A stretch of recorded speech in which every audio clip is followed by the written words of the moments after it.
let's start with trying to create a nice clean sound. Start with creating a stereo channel. Let's call it clean. Let's put it after our delay.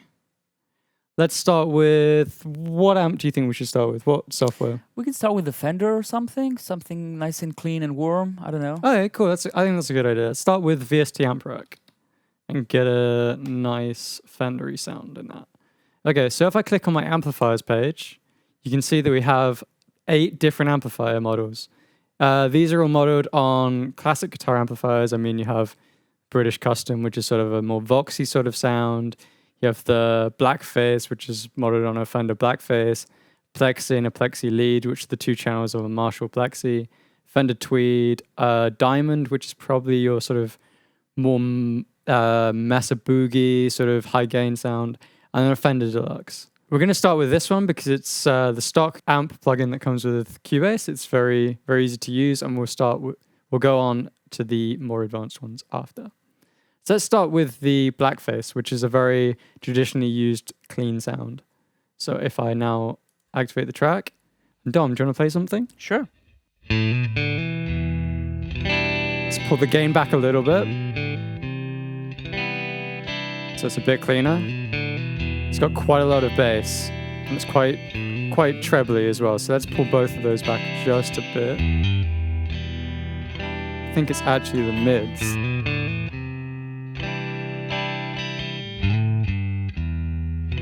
Let's pull the bass back just a touch.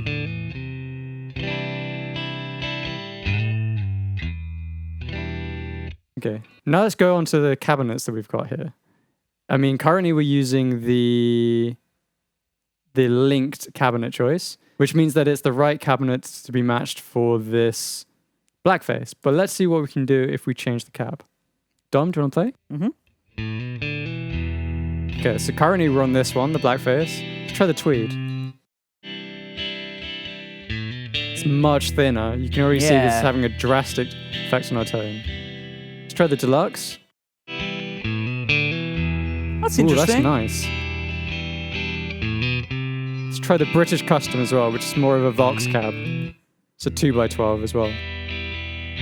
So that's a bit mellower, but I think I prefer the Deluxe. Let's just pull the mids back a little bit.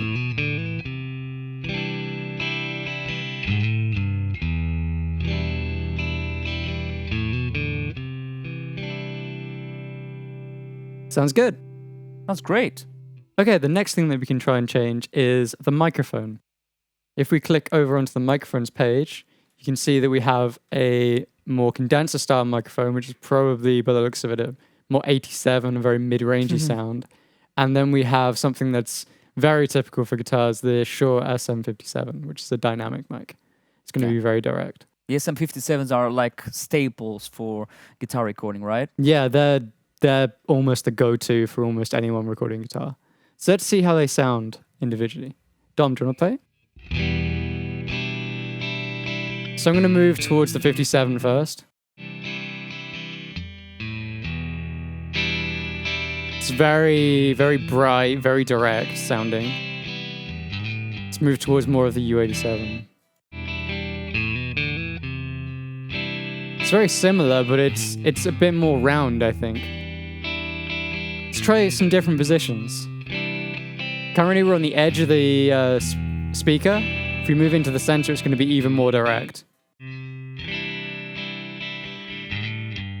If we pull it back a bit,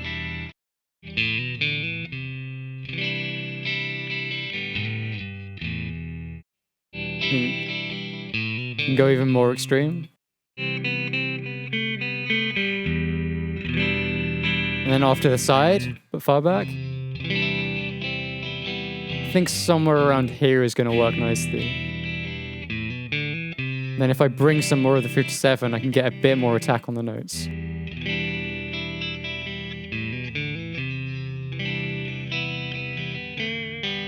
So again, the 57 full. The 87.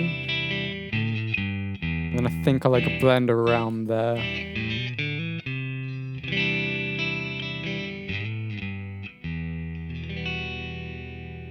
Sounds good. Sounds great. Now, one thing to keep in mind is that when you're using a software emulation to get a good guitar tone, you have to know a little bit how a real guitar recording would work in the real life. So as you can see, Aaron was changing the microphones, changing the positions, right, Aaron? And that's a stock plugin. It has quite a few options for a stock plugin, but we will go to a more advanced plugin now, and we will show you how this works in a real life scenario. How would you do it? And knowing a little bit of the background on how to record guitars really helps you to get a good sound, because it's the same philosophy. And if you know this, then you can apply it into software. Yeah, absolutely.